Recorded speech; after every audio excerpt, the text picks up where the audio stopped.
ای دوست بیا تا غم فردا نخوریم، وین یک دم عمر را غنیمت شمریم. فردا که از این دیر کهن درگذریم، با 70,000 سالگان سر به سریم. گویند کسان بهشت با حور خوش است، من می گویم که آب انگور خوش است. این نقد بگیر و دست از آن نسیه بدار، کآواز دهل شنیدن از دور خوش است. این قافله عمر عجب می گذرد، دریاب دمی که با طرب می گذرد. ساقی غم فردای قیامت چه خوری؟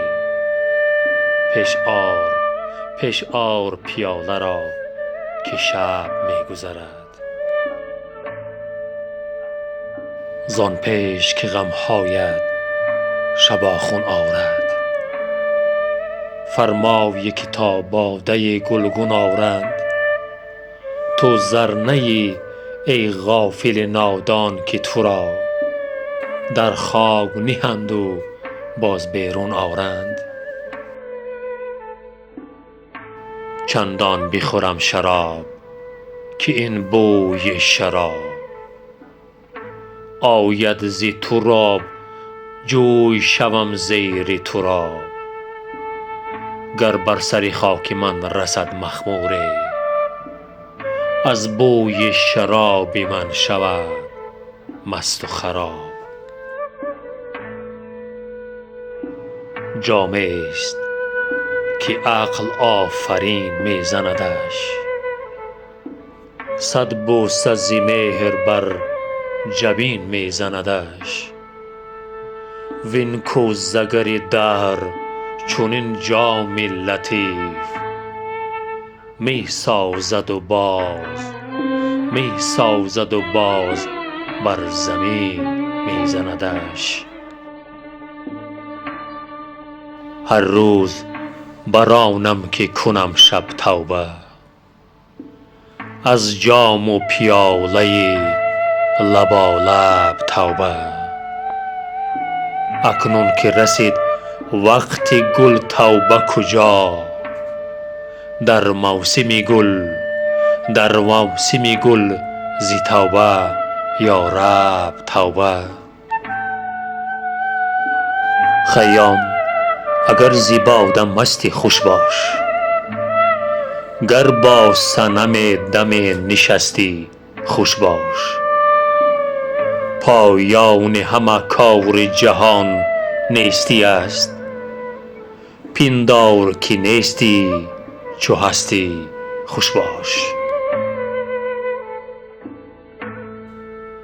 سرمست به میخانه گذر کردم دوش، پیر دیدم مست و سبوی بر دوش. گفتم ز خدا شرم نداری ای پیر؟ گفتا که کریم است خدا، باده بنوش. اسرار ازل را نه تو دانی و نه من، وین حرف معما نه تو خوانی و نه من. هست از پس پرده گفت و گوی من و تو، چون پرده بیفتد نه تو مانی و نه من.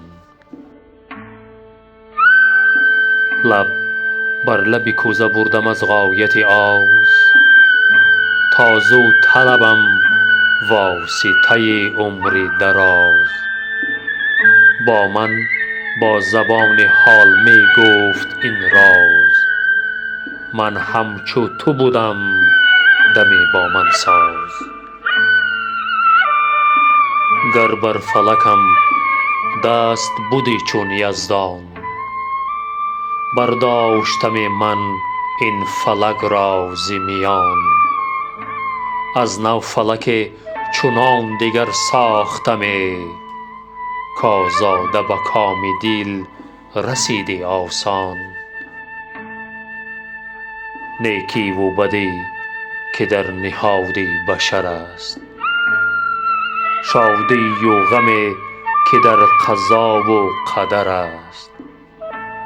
با چرخ مکن حوالک اندر ره عقل، چرخ از تو هزار بار بیچاره تر است. گل گفت که من یوسف مصری چمنم، یاقوت گرانمایه پرزر دهنم. گفتم چو تو یوسفی نشان بینمایی، گفتا که به خون غرقه نگر پیرهنم. بر کوزگر پریر کردم گذری، از خاک همه می نمود هر دم هنری. من دیدم اگر پدید حربی به سری، خاک پدران در کف هر کوزگری.